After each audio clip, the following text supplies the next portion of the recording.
शरीर अन्नमय कोश, मन मनोमय कोश, प्राण प्राणमय कोश, समझ विज्ञानमय कोश और आनंद आनंदमय कोश। तो ये पंचकोश का क्रमिक विकास ही ग्रोथ है। एक छोटे से उदाहरण देना चाहूँगा ताकि आप ये पांचों शरीर का क्रमिक विकास कितने जरूरी है, कितने महत्वपूर्ण है, आप समझ पाए। नमस्कार, स्वागत है आपका। आज हम ग्रोथ के बारे में बात करेंगे। What is growth? हम सब कहते हैं भाई हमें ग्रो करना है, हमें ग्रो करना चाहिए। हम अपने भाई को, अपने बहन को कहते हैं कि भाई बड़ा हो गया तू, अभी ग्रो कर जा। तो ये ग्रो का अर्थ क्या है? Actually what does it mean? आज हम इस ग्रोथ के बारे में वैज्ञानिक ढंग से, योग के आधार पर और व्यवहारिक प्रैक्टिकल एस्पेक्ट के बारे में जानने की पूरी प्रयास करेंगे। इसको अगर ठीक तरीके से आप समझें, निश्चित रूप से आपके जीवन में सर्वांगीण विकास होगा ही होगा। चलिए समझते हैं ये ग्रोथ क्या है। जब भी हम ग्रोथ के बारे में बात करते हैं, हम अपनी ग्रोथ के बारे में बात करते हैं। इसको हम समझें पहले, अपनी ग्रोथ क्या है, फिर उसके बाद दूसरों का ग्रोथ के बारे में अच्छी तरह से समझ पाएंगे। जब अपनी ग्रोथ के बारे में बात करेंगे, हम क्या है, हम कौन है, हमारे अंदर क्या ग्रो करना चाहिए, या हम ग्रो करने का अर्थ क्या है। निश्चित रूप से हम बहुत सारे मेजर एस्पेक्ट, अलग अलग अंगों के साथ हम बने हैं। हम मतलब मेरा शरीर, मैं मतलब मेरा मन, मैं मतलब मेरी समझ, और बहुत सारी चीज़ें, इन सब का जोड़ मैं हूँ। तो ग्रोथ का अर्थ है कि इन सब का विकास, इन सब का इंडिविजुअल विकास एंड देन कलेक्टिव विकास ही ग्रोथ है। चलिए समझते हैं वो कौन कौन से मेजर अंग हैं, प्रधान अंग हैं, जो हम क्षण क्षण इस्तेमाल करते हैं हमारे जीवन में। पहली बात है शरीर। हमारी जो स्थूल शरीर है, इसका सही तरीके से विकास होना चाहिए। देखिए बच्चा, उसका हाइट ग्रो होता है। आप जिम जाओ, थोड़ा कसरत करो तो आपका चेस्ट, बाइसेप, ये सब ग्रो करता है। ये तो ओवरऑल ग्रोथ हो गया। लेकिन एक सर्टन एज के बाद जब वो हाइट ग्रो नहीं करता, क्या तब आपको ग्रोथ नहीं चाहिए? तो शरीर का क्रमिक विकास होना चाहिए, नेचुरल तरीके से हो, पर होना चाहिए। नहीं होता है तो बीमार पड़ जाते हैं। तो कैसे पता लगे शरीर ग्रो कर रहा है, ये एक अलग विषय है, परंतु शरीर का विकास होना चाहिए। तो ग्रोथ का जो पहला चरण है कि शरीर का विकास कैसे, क्या करने से, ये अलग प्रश्न है। सेकंड, हम अपना मन को इस्तेमाल करते हैं, पल पल इस्तेमाल करते हैं, क्षण क्षण इस्तेमाल करते हैं। तो मन का विकास होना चाहिए। ये फिर से प्रश्न आ गया कि मन का विकास का अर्थ क्या है, कैसे मन का विकास करें। ये बिल्कुल अलग प्रश्न है, परंतु मन का विकसित होना अनिवार्य है। थर्ड आ गया आपका प्राण, आपका ऊर्जा। आपका प्राण विकसित होना चाहिए, जिसको आप एनर्जी कहते हैं। You need to grow on your energy level, वरना बहुत सारे लोग थक जाते हैं।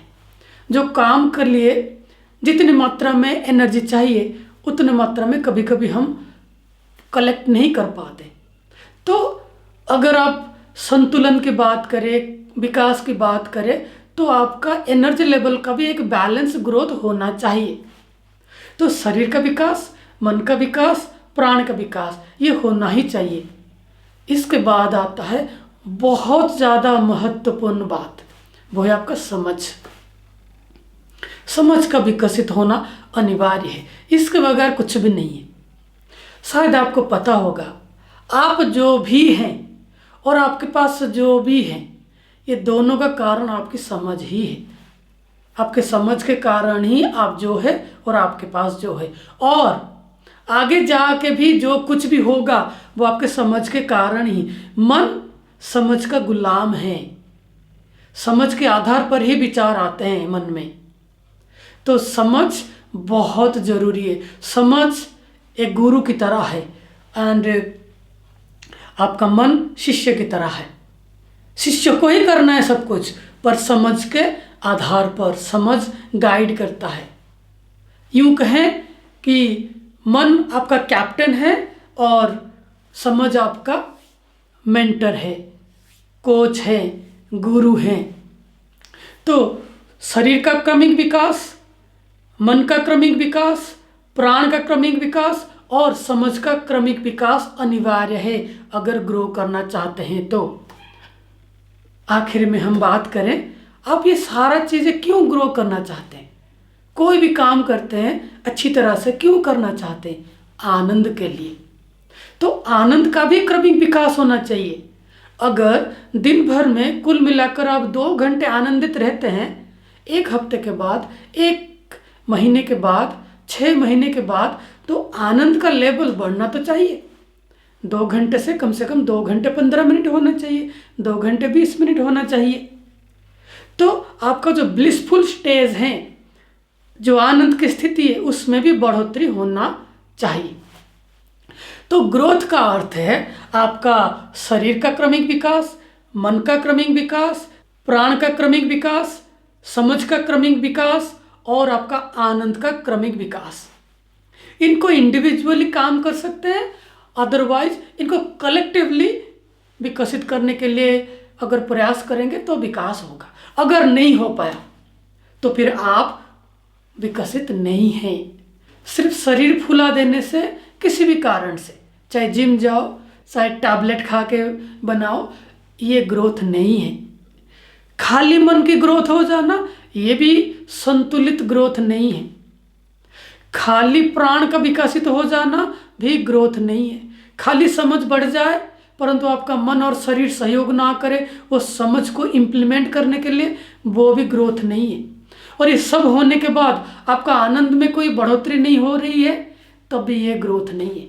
ग्रोथ का अर्थ ये सब का collective growth, growth of your simultaneously this 5 body is growth. आखिर में आपको मैं बताना चाहूँगा, ये जो शरीर, मन, प्राण, समझ, आनंद, इन 5 को आप मोमेंट टू मोमेंट इस्तेमाल कर रहे हैं। पहला 4 शरीर, मन, प्राण और समझ, इन 4 को तो आप पल पल इस्तेमाल कर ही रहे हैं। क्यों? आनंद के लिए। सो ये 5 का नियमित आप इस्तेमाल कर रहे हैं। इन 5 को हमारी भारतीय संस्कृति में, भारतीय योग प्रणाली में पंचकोश कहा जाता है। शरीर अन्नमय कोश, मन मनमय कोश, प्राण प्राणमय कोश, समझ विज्ञानमय कोश और आनंद आनंदमय कोश। तो ये पंचकोश का क्रमिक विकास ही ग्रोथ है। सो योग अभ्यास के अलावा कहीं भी व्यवस्था नहीं है ये 5 का क्रमिक विकास हो जाए। तो मैं आप सबको प्रार्थना करूँगा, सजेस्ट दूंगा कि योग की अभ्यास जरूर करें। अगले क्लास में हम समझने की प्रयास करेंगे कि शरीर के विकास का क्या अर्थ है, कैसे पता लगे आपका शरीर ग्रो कर रहा है और उसके लिए क्या किया जा सकता है। ऐसे ही मन, ऐसे ही प्राण, ऐसे ही समझ, कैसे पता लगे आपके पास सही समझ है और आपका समझ ग्रो कर रहा है वैज्ञानिक ढंग से, योग के आधार पर। ये बात ख़त्म करने से पहले एक छोटे से उदाहरण देना चाहूँगा ताकि आप ये 5 शरीर का क्रमिक विकास कितने ज़रूरी है, कितने महत्वपूर्ण है, आप समझ पाएँ। जैसे कि आप गाड़ी चलाना अगर जानते हैं तो आप जानते हैं कि उसमें 5 चीज़ों के बारे में जानना बहुत ज़रूरी है। Clutch, brake, accelerator, steering and hand brake, ये 5 के बारे में आपको जानना बहुत ज़रूरी है। अगर आप कहेंगे कि मैं गाड़ी तो चलाना चाहता हूँ परंतु मुझे एक्सेलेरेटर के बारे में जानने ज़रूरी नहीं है, या मुझे क्लच के बारे में जानना ज़रूरी नहीं है, या मैं जानना नहीं चाहता, परंतु मैं गाड़ी चलाना चाहता हूँ, अगर चलाएंगे तो एक्सीडेंट होगा। ऐसे ही आप कहेंगे कि मैं जीवन जीना चाहता हूँ, मैं मन के बारे में जानना नहीं चाहता, वो तो चल ही रहा है, फिर एक्सीडेंट होगा, उसी का नाम दुख है।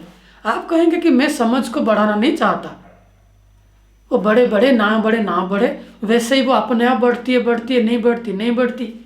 ऐसी मनस्थिति जिसके पास है उसके जीवन में एक्सीडेंट होगा ही होगा, और उसी एक्सीडेंट का नाम दुख है। जिनको ये पांचों शरीर का विज्ञान पता है और इम्प्लीमेंट करते हैं अपने दैनंदिन कार्य में, जीवन शैली में, उनके जीवन से दुख कम हो जाता है। जैसे कि ये पांचों के बारे में अगर जान लें तो एक्सीडेंट होने की पॉसिबिलिटी कम है, परंतु ना जाने तो डेफिनेटली एक्सीडेंट होगा। ऐसे ही ये पंचकोश के विज्ञान को अगर समझ लिया जाए, थोड़ा एक्सीडेंट कम होने की पॉसिबिलिटी है, दुख कम आने की पॉसिबिलिटी है। परंतु अगर नहीं समझेंगे तो अनिवार्य रूप से दुख आएगा ही आएगा। तो ये रहा ग्रोथ का अर्थ। ग्रोथ का अर्थ है कि आपका ये पांचों कोश, अन्नमय कोश, मनमय कोश, प्राणमय कोश, विज्ञानमय कोश, आनंदमय कोश। अन्नमय कोश आपका फिजिकल बॉडी, मनमय कोश आपका मन, प्राणमय कोश आपका ऊर्जा, विज्ञानमय कोश आपका समझ, और आनंदमय कोश आपका आनंद की स्थिति। इन सबका क्रमिक विकास ही विकास है। तो जरूर कुछ ना कुछ करें ताकि ये पांचों शरीर का क्रमिक विकास हो सके। आपने जो बहुमूल्य समय हमें दिया, इसलिए बहुत बहुत धन्यवाद। जल्दी मिलेंगे। प्रणाम।